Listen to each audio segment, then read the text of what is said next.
The following program contains images of real medical cases. At this very moment, predators, invisible to the naked eye, are infiltrating your world. Your defenses will be useless against their awesome force.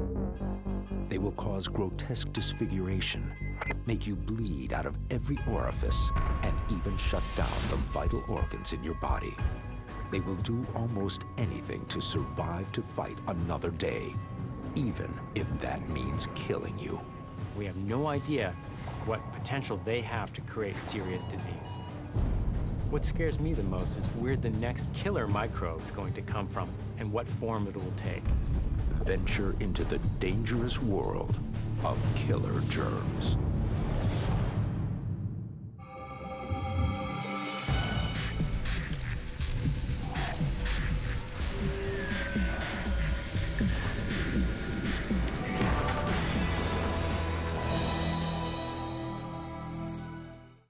Bacteria, viruses, and parasites all have one thing in common. They're germs, Mother Nature's oldest and tiniest creatures that are only visible through a microscope. Countless numbers of these microorganisms lurk all around us. Many are benign. Some are even helpful to us, like probiotics, which are good bacteria that live in our stomachs and crowd out the bad bacteria. But there are others that frighten the living daylights out of us because they can violently kill. Based on their potential to produce global diseases and human suffering, here are 10 of the scariest germs on our planet today. At number 10, Group A Streptococcus, which causes flesh-eating disease. A vacation to Hawaii was supposed to be a fun and relaxing getaway for Gary Aguiar and his family. But lurking in this tropical paradise was a microbial predator ready to claim its next victim. During a snorkeling excursion, Gary sustained minor scrapes on his shin from the coral underwater.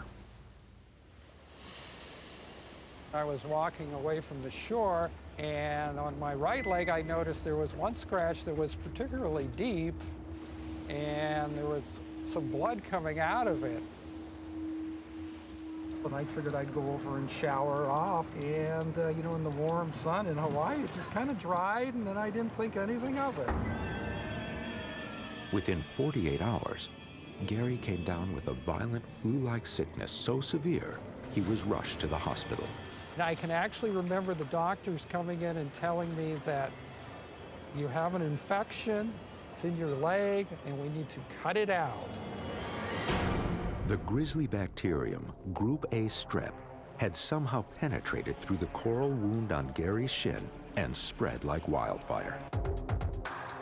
It was causing necrotizing fasciitis, better known as flesh-eating disease. It's extremely rare, up to 1,200 cases per year in the US. But what makes it so scary is that up to a third of those cases result in death.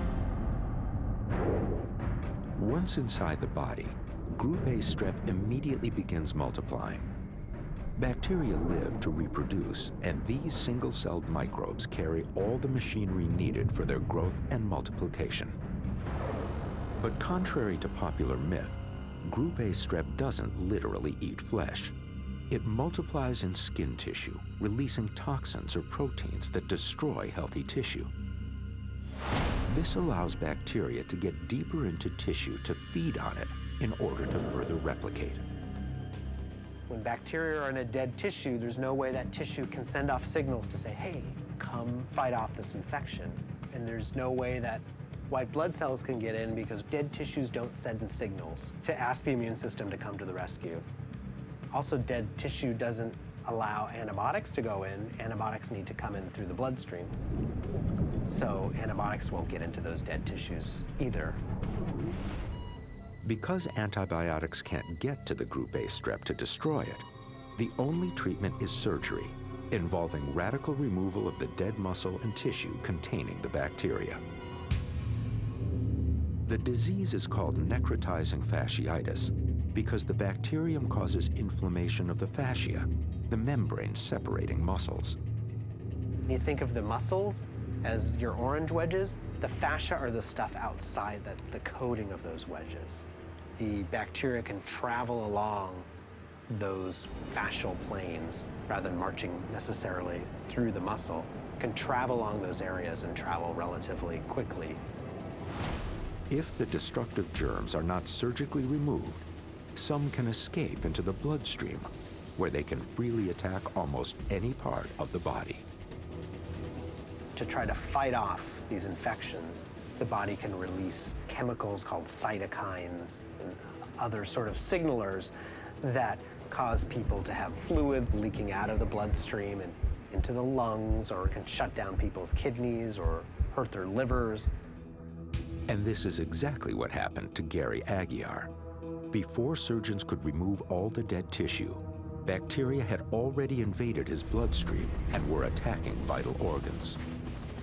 I continued to have kidney failure. I was on continuous dialysis. Then I began to have lung failure and then heart failure. My brother flew out from the States, and he and my wife got a Catholic priest, and I was given the last rites. It looked like Group A strep had taken another life. But after over 40 days in the hospital, Gary miraculously survived, only to confront what the bacteria had left behind. My leg was just covered with these huge wounds. It was like from a horror movie. It's a very severe illness. Those that survive, the doctors often have to cut out chunks of tissue, muscle, often whole limbs to save the patients. They're not the same person afterwards. And even if they don't lose an arm or a leg, that arm or leg may not work as well because many of the critical muscle groups were killed by the infection. With so much muscle removed, athletic endeavors are now painful for Gary. Here's the backside of my leg here.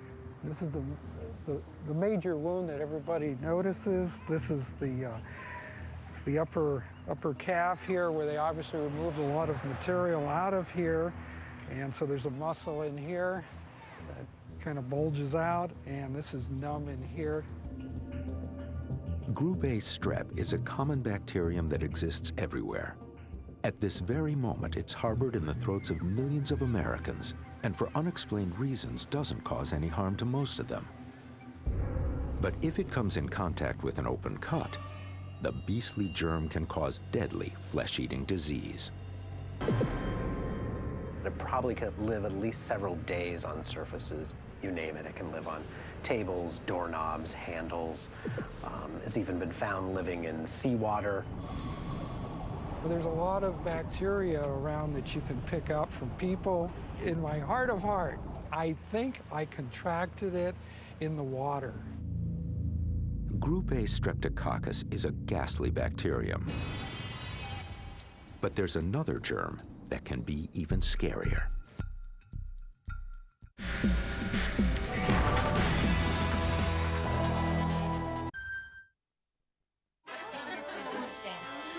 Now I'm gonna get the dessert. How does she do it? She looks amazing. Let's go find out.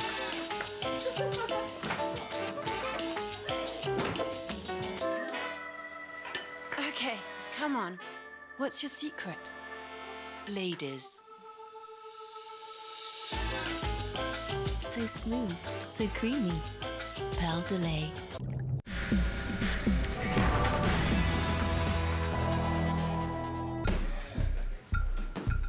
Working out at the gym. In the past, it kept you healthy. Now, it could be hazardous to your health. Number 9, MRSA.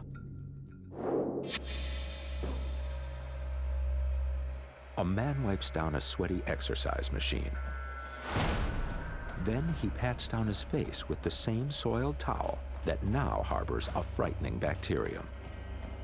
It came from someone who previously used the equipment. The menacing microbe has been deposited on a small razor abrasion on the man's face. The organism naturally penetrates the skin through the cut. Within days, a single cell of this bacterium reproduces into thousands of bacterial cells, which release toxins to suppress the immune system in order to continue multiplying. Nasty boils ignite on the victim's face as white blood cells battle the bacteria and toxins. During this microbial conflict, some bacteria can infiltrate the bloodstream, where they cause a variety of life-threatening problems. You name the organ in the human body, Staph aureus can infect it. It's probably the most versatile pathogen. It's the jack of all trades in humans. Methicillin-resistant Staphylococcus aureus, better known as MRSA or MRSA, is a super strain of staph. Unlike the bacterium group A strep, MRSA is far more prevalent and deadly. A new CDC report estimates that more Americans died from infections caused by MRSA than from HIV/AIDS in 2005. Nearly 19,000 lost their lives from MRSA, compared to 17,000 from HIV/AIDS. Bacteria are among the smallest and oldest living organisms. They're single-celled creatures that will eat almost anything to survive and produce offspring. So humans are oftentimes the main course.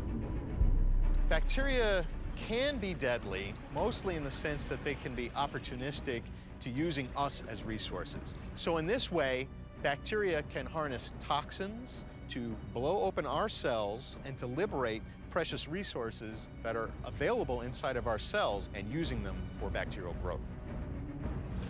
MRSA first appeared in hospitals in the 1960s. There, it could easily be transmitted due to the abundance of broken skin, cuts, and wounds where it could enter the body. Now, a new strain called community-acquired MRSA is spreading disease almost everywhere humans come in contact with each other. So now, no one is safe from its wrath. We don't know exactly where it came from. It probably came from one organism, one Staphylococcus bug that picked up this genetic element and happened to be able to spread it efficiently. And it looks like that's been happening repeatedly throughout the world. The community-acquired strain of MRSA has been commonly found among athletes in sports involving skin-on-skin contact that often causes cuts and wounds. MRSA is known as a superbug because it's resistant to the commonly used antibiotics, including methicillin, a form of penicillin made from the fungus Penicillium. So this makes it challenging to treat. There's just some antibiotics left that are second-line antibiotics that aren't used very often that will treat it. But physicians like keeping those antibiotics in their back pocket for the serious infections. And the problem is if physicians give everyone these ones we're saving in our back pocket, what happens, the bacteria will just mutate. And this is to be the story of antibiotic resistance. A microorganism is antibiotic resistant when it can withstand the effects of antibiotics by, among other things, changing its surface structure. And the rise of antibiotic-resistant bacteria like MRSA may actually come from our overuse of antibiotics. We give the organism a reason to develop resistant traits. And part of that is what we call selective pressure. So in areas where people are receiving large amounts of antibiotics, it gives that particular organism who's resistant to the antibiotic a chance to thrive. And that's generally how we'll see resistance emerge.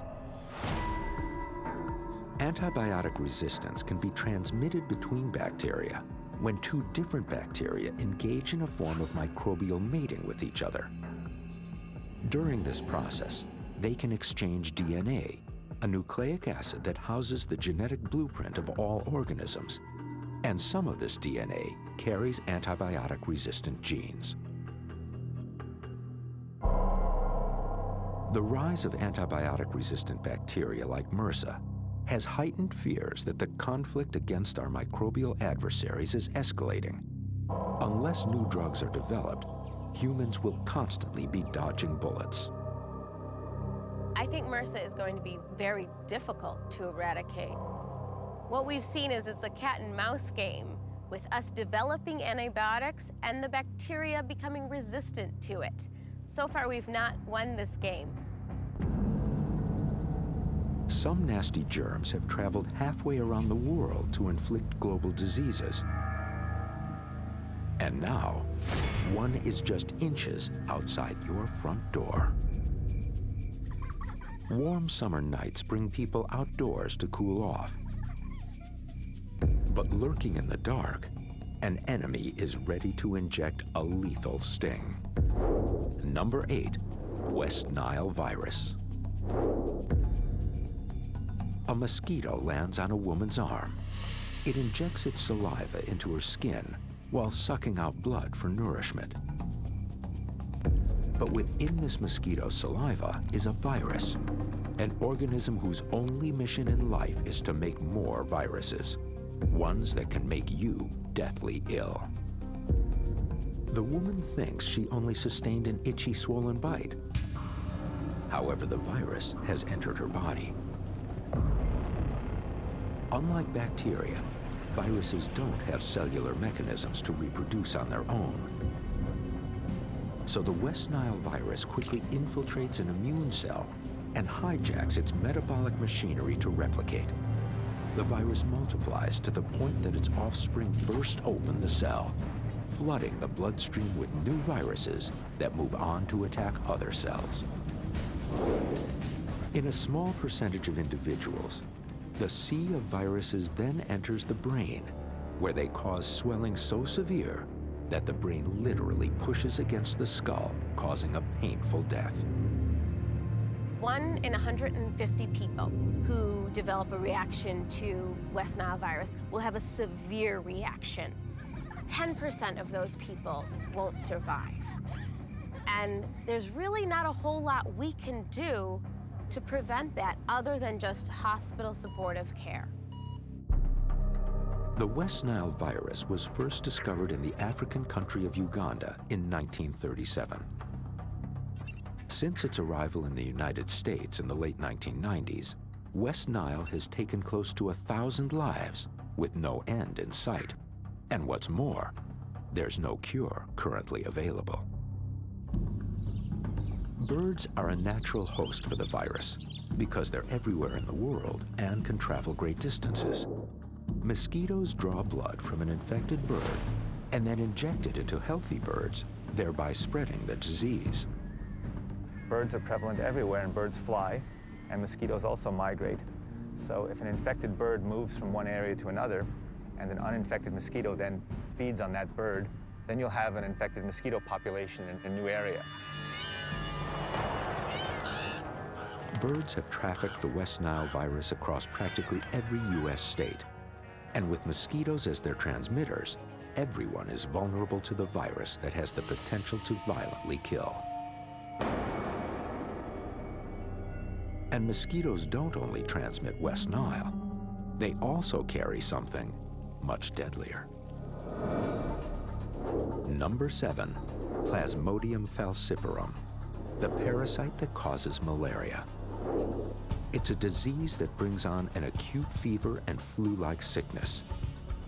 This ancient illness still kills between 1 to 3 million people each year, primarily in poor tropical regions. In sub-Saharan Africa, a child dies from malaria every 30 seconds. Like bacteria and viruses, parasites are also microorganisms with a specific function. They lie in or on living tissue of a species, like humans, and exploit them to stay alive by feeding on cells. Plasmodium falciparum is a primitive parasite that invades the host via the bite of a mosquito. From there, an infectious form can travel to the liver of a human host, replicate, and then burst forth into the bloodstream, after which it infects red blood cells. In this video of red blood cells infected with Plasmodium falciparum, you can actually see these parasites literally blowing up cells as they erupt out and then infect neighboring cells. A human's best line of defense against these foreign invaders is our immune system, including an army of white blood cells, our first responders to prevent microbial infections. Found in the blood and tissues, these cells will often engulf foreign bodies. But malarial parasites are sneaky. They hide within the liver and red blood cells, where they remain almost invisible to the immune system as they multiply and eventually kill the cells. In severe cases, the microbe massacres so many red blood cells that it causes severe anemia, multiple organ failure, coma, and death. The parasite Plasmodium falciparum remains a potential threat for anyone living in or visiting tropical areas. But there's an even scarier germ that can attack anyone, anywhere in the world. It's a global killer, one of the biggest in modern times.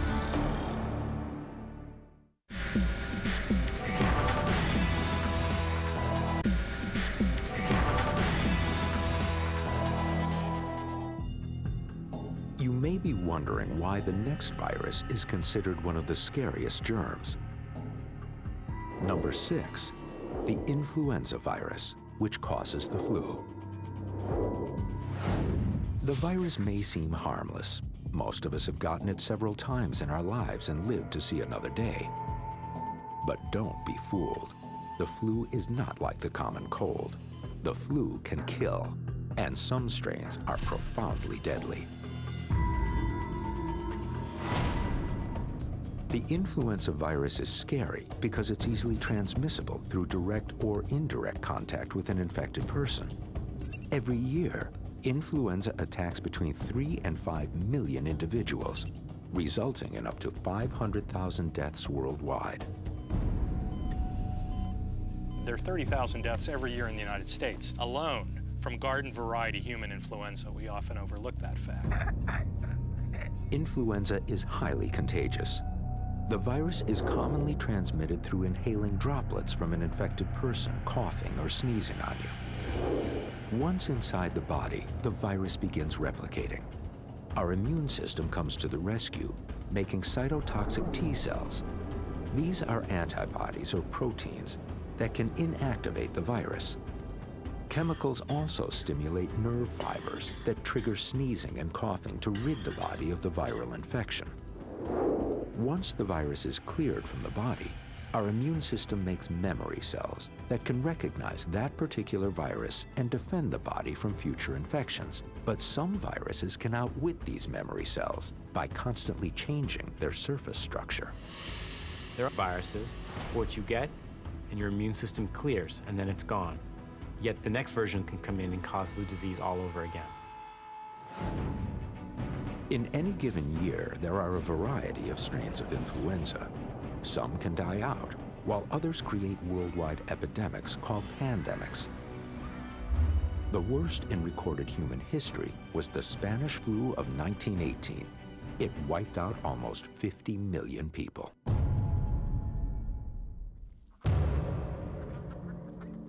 Probably the biggest infectious disease threat we humans face as a species is from disease that's carried by animals, and it'll almost certainly be a disease carried by birds, and it'll probably be influenza.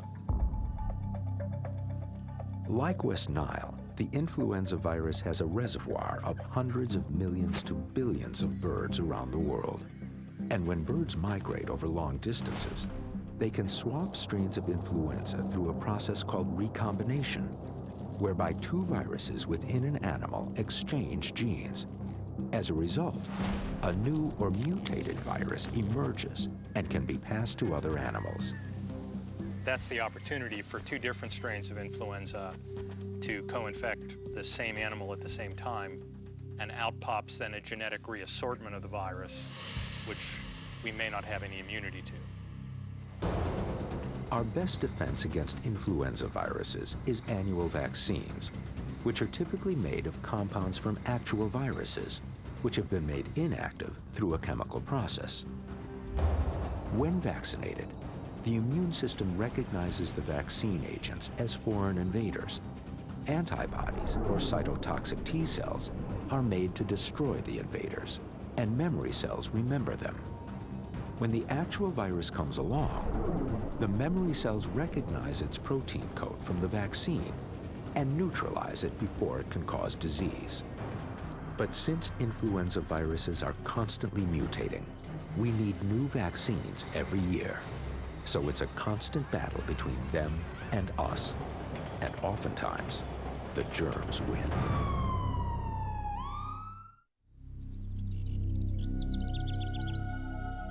The dreaded daily walk to your mailbox. You're expecting a pile of bills, but someone has sent you something even worse. You open what appears to be an empty envelope. Out wafts a bacterium, which has been manufactured into an odorless powder. You accidentally inhale it. You could potentially die within a week from this messenger of doom. Number 5, Bacillus anthracis, which causes the acute disease, anthrax.